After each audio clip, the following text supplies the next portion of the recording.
do Senhor Jesus, amém? Amém. Quem está feliz com Jesus, diga graças a Deus. Graças a Deus. Amém, meus irmãos. Louvado seja Deus. Essa noite é a noite que Deus preparou para nos reunirmos nesta casa de oração, para buscarmos a sua presença na beleza da sua santidade. Já ouvimos alguns irmãos se manifestarem essa noite o seu anseio, o seu desejo de servir a Deus, e nessa comunhão também expressando quão bom é o Senhor para conosco. Irmãos, uma palavra que o Senhor colocar no meu coração para compartilhar com os irmãos essa noite, porque também fala comigo esta palavra. Mateus capítulo de número 6 é um texto bem conhecido da igreja. Mateus capítulo número 6, versículo de número 33. Mateus 6, versículo de número 33. O irmão Alexandre mencionou sobre os talentos, Mateus capítulo 25. Vamos retroceder um pouco na Bíblia Sagrada e vamos ver o que Deus tem a falar conosco essa noite. Louvado seja Deus. Quem encontrou, diga amém. Amém. Amém. Mateus 6, 33 diz assim: mas buscai primeiro o reino de Deus e a sua justiça, e todas essas coisas vos serão acrescentadas. Amém, irmãos? Amém. Para nós entendermos todas essas coisas vos serão acrescentadas, seria necessário nós voltarmos um pouco ao texto para entendermos um pouco daquilo que Deus tem para falar conosco. Porque às vezes nós ouvimos uma expressão, irmãos, que todas as coisas vos serão acrescentadas, e na verdade é que não são todas as coisas, são todas essas coisas em que o contexto aponta para a fala de Jesus. Jesus, ele está trazendo uma orientação para aqueles que ali estavam presentes. E a verdade é que esta orientação de Jesus, ela traspassa todos os tempos e chega aos dias atuais para comunhão, exortação e edificação nossa. E Jesus está fazendo alusão a necessidades básicas que o homem tem quanto à sua vida de peregrinação sobre a terra. E por que eu menciono a palavra peregrinação? Porque é claro no texto bíblico que nós somos estrangeiros aqui na terra. Tem algo melhor preparado para a igreja do Senhor. Tem algo melhor preparado para os servos do Senhor. Tem algo melhor preparado para aqueles que servem ao Senhor em espírito e em verdade. E Jesus, ele traz uma orientação para que nós, como igreja salvas, edificada e transformada pelo poder que há no sangue do Cordeiro, não venhamos nos apegar com as coisas aqui na terra, porque tudo que é da terra, na terra vai ficar. Tudo que nós conquistamos aqui na terra, exceto a nossa salvação em Cristo Jesus, não levaremos nada daqui. E Jesus está dizendo: olha, buscai em primazia, em primeiro lugar, o reino dos céus e a sua justiça. Eu quero me atentar nesse primeiro momento, nessa primeira fala, em buscar o reino dos céus. E é muito interessante que o apóstolo Paulo, passando pelas lutas que passou, vivendo a vida que viveu, outrora sendo próspero homem de conhecimento no seu contexto judaico, agora entregando a sua vida para Jesus, ele começa a passar por situações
de encontro com aquilo que nós estamos passando ou vivendo, para trazer alívio para a nossa alma, para trazer gozo para a nossa alma. Mas nós vivemos em um contexto de profetas fraudulentos, em que não falam da parte do Senhor. Meu irmão, entre uma profecia do homem e a palavra, fique com a palavra. Entre uma revelação do homem e a palavra, fique com a palavra, porque a revelação do homem vai te matar, a profecia do homem vai te matar, porque nunca vai acontecer, porque é do homem. Permaneça com a palavra, lendo a palavra, meditando na palavra, porque o Espírito de Deus vai te consolar com a palavra.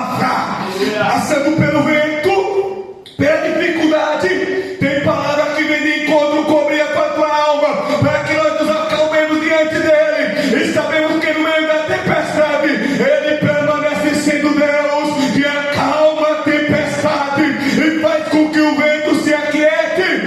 Fique com a palavra. Eu lembro que, no começo da minha fé, tinha alguns irmãos, que aonde eles iam, se levantava um profeta para falar com eles. Aonde ia, havia profecia e revelação. E muitas das vezes, meus irmãos, eu ficava intrigado. Mas por que esses irmãos recebem tanta profecia? E eu quero aqui receber pelo menos uma, e não recebo.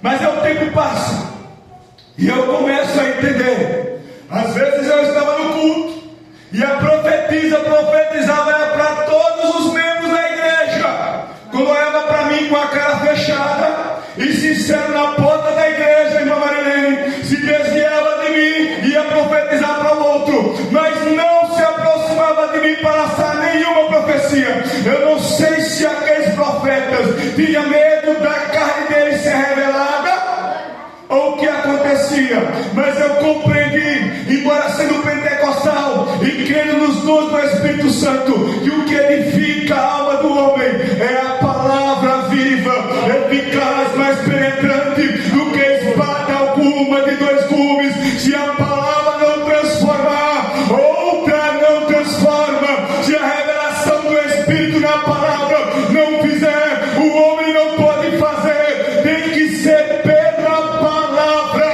Louvado seja o nome santo do Senhor. Mas Jesus, ele está orientando a uma busca, orientando a um segmento, orientando a um caminho. E esta palavra é para a igreja do Senhor. Mas buscai primeiramente o reino do céu e a sua justiça. Onde que se descobre o reino do céu? Pela palavra do Senhor. Aonde que se encontra o caminho dos céus? Pela palavra do Senhor. Céus e terra passarão, mas a minha palavra não há de passar. Está escrito e não pode ser revogado. Bendito seja o nome de Jesus. Aleluia. Glória a Deus. Aleluia. Jesus está dizendo: não se preocupeis com o que há de comer e nem com o que há de vestir. Eu tenho algo preparado para vocês.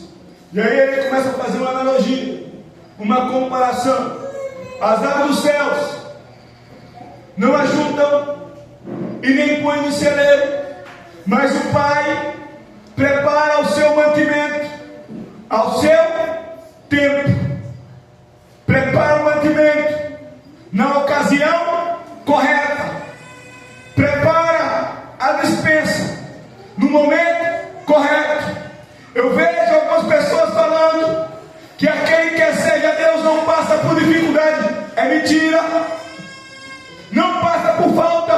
Deus permite, muitas das vezes, de chegar em nossa tenda momentos de dificuldade, para provar a nossa fidelidade para com o Senhor, para provar a nossa honestidade para com o Senhor.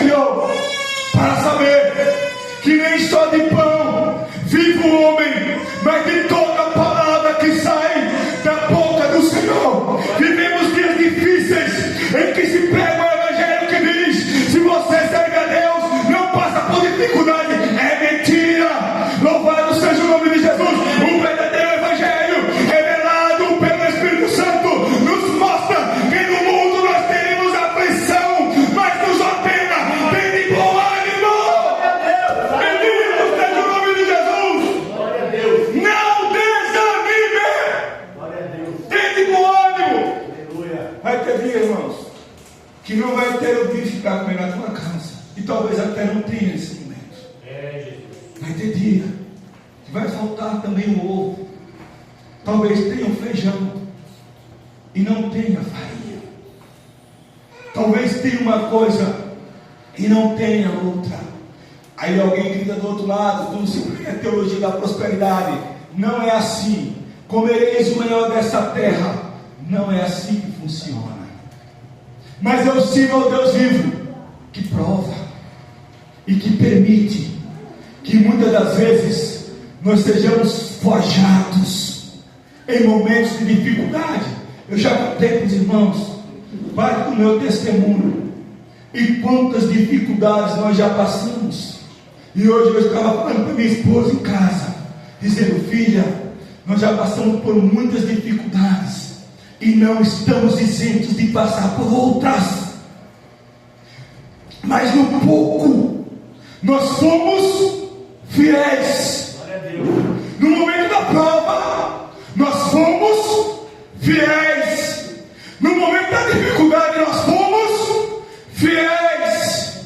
Fiel no pouco, para que um dia o Senhor, por sua misericórdia, possa nos conceder um pouco mais. E se Ele não conceder esse um pouco mais, Ele permanece sendo Deus, digno de ser adorado por sua igreja, digno de ser exaltado por sua igreja. Ele não está forjando senão um povo especial na sua presença, e Ele está vindo buscar a sua noiva. Bendito seja o nome do Senhor. Glória a Deus. Mas buscar primeiramente o reino de Deus e a sua justiça. Os lírios dos vales, diz o contexto, nem Salomão, em toda a sua glória, adolescentes, se vestiu tão bem como aquela planta cuidada pelo Senhor. O que é que Deus está falando conosco esta noite? Sede fiel no momento de prova. Sede fiel no momento de falta, no momento de dificuldade. Entenda, é verdade que nós vivemos um contexto em que muitos buscam para si enriquecimento próprio. A igreja do Senhor, entenda o que eu vou falar aqui esta noite. A verdadeira prosperidade não é o que se tem em riquezas. A prosperidade bíblica nos aponta para um caminho inverso, para um caminho diferente de tudo aquilo que tem dito aí fora, de tudo aquilo que se tem mostrado aí fora. Mas, irmão, para ser igreja tem que ser pobre? Não, eu não estou falando isso. Pode ser um crente fiel e rico. Eu estou dizendo para você essa noite que a verdadeira prosperidade não consiste naquilo que se tem, mas consiste na comunhão que eu e você formamos com Deus. Louvado seja o nome do Senhor. E aqui está dizendo no 33: e todas essas coisas vos serão acrescentadas. Aleluia. Está faltando o que vestir? Não. Está faltando o que comer, irmão, na tua casa? Eu creio que também não. tem aquilo que eu quero. Deus não garantiu isso para nós. Não. Deus garantiu para nós, em primeiro lugar, salvação, comunhão e vida com Ele. Isso sim é a primeira promessa. Nos vistamos dela, como disse o profeta Isaías, com as vestimentas de salvação. A nossa comunhão com Deus não pode ser roubada por conta de uma falta humana, por conta de uma necessidade humana. Deixe quem quiser pregar mentira que pregue, fique com a palavra. Deixe quem quiser pregar em verdades que pregue. Você que está sendo orientado aqui neste rebanho, fique com a palavra. O que foge da palavra são palavras humanas, entenda, e às vezes de origem diabólica. Tenha cuidado. Jesus, Ele cuida da sua igreja salva de uma maneira diferente. Hoje eu tenho onde morar, mas já servi sem ter. Hoje eu tenho com que andar, mas já servi andando muito a pé na madrugada, sem ter dinheiro para pagar o vale de transporte do ônibus. E quando eu estava sem ter dinheiro para pagar o vale de transporte do ônibus, eu andei a pé, glorificando o nome dele. A fidelidade não é naquilo que se pode ter, é na minha comunhão com ele. Se eu tenho para dar, eu glorifico o nome dele. Se eu não tenho, ele continua sendo Deus na minha vida. Louvado seja o nome do Senhor, bendito seja o nome dele. Aleluia. Não podemos, irmãos, permitir dar espaço para que outro evangelho invada a nossa alma, para que outra palavra distorça tudo aquilo que nós fomos ensinados e orientados. Há poder no nome de Jesus. A sua palavra é verdadeira. Eu acho lindo o contexto de Deuteronômio capítulo 8, quando ele fala que Deus levou Israel pelo deserto para saber que nem só de pão viveria o homem, mas de toda a palavra que sai da boca do Senhor, de toda orientação que vem da parte do Senhor. Está difícil? Busque oração. Está complicado? Busque em oração. Eu quero fazer aqui uma pergunta básica para os irmãos hoje, essa noite, e não quero que responda não. Quanto momento de oração foi dedicado esta semana? E eu quero trazer uma orientação pastoral. Eu não estou falando uma oração da boca para fora não, irmão. Eu estou falando uma oração fervorosa diante de Deus. O que é uma oração fervorosa? Não é gritar, não é espernear, mas é dobrar o joelho e com toda a convicção da sua alma se derramar diante do Senhor, com toda a convicção da tua alma buscar a presença do Senhor. Isso é que é oração fervorosa, que alcança o coração de Deus na minha e na tua intimidade. Mas buscar primeiro o reino de Deus e a sua justiça, e todas estas coisas vos serão acrescentadas. Simplesmente isso, somente isso.